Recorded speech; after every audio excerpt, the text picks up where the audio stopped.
Hi, this is Lee Benz, the Home Scholar, and I wanted to talk to you about what a good score on the SAT or the ACT is. Now this one's a little bit hard because a good score is actually the best score that your child can get. And for some kids, boy, if they can get over average, woohoo, it's a party. For other kids, they tend to be very good test takers, and you're really trying to get the highest score possible, and how high is such a good score that you don't need to take the test again, okay? So let's start by thinking about what average scores are.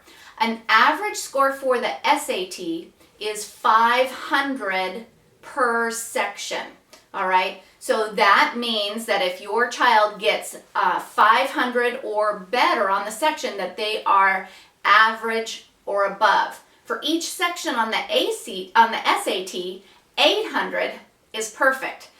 Chances of getting an 800 are pretty slim. So if you get a 500 to 600, that's pretty good.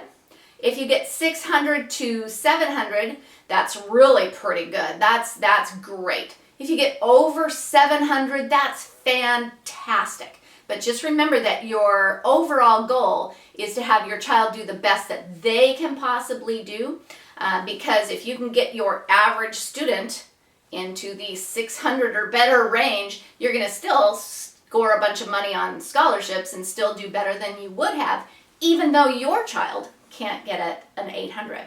Now on the ACT test, the average score is about 20, 21, depending on your state, because they go state by state. So the higher up, when you get into the 30s, the high 20s and the low 30s, that gets to be a really excellent score. For the ACT, often if you start talking about 27, 28, you're in the prime scholarship range.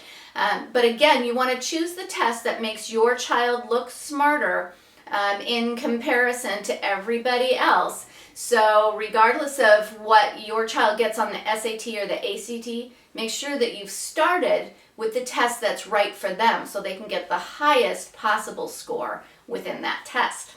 I hope that helps.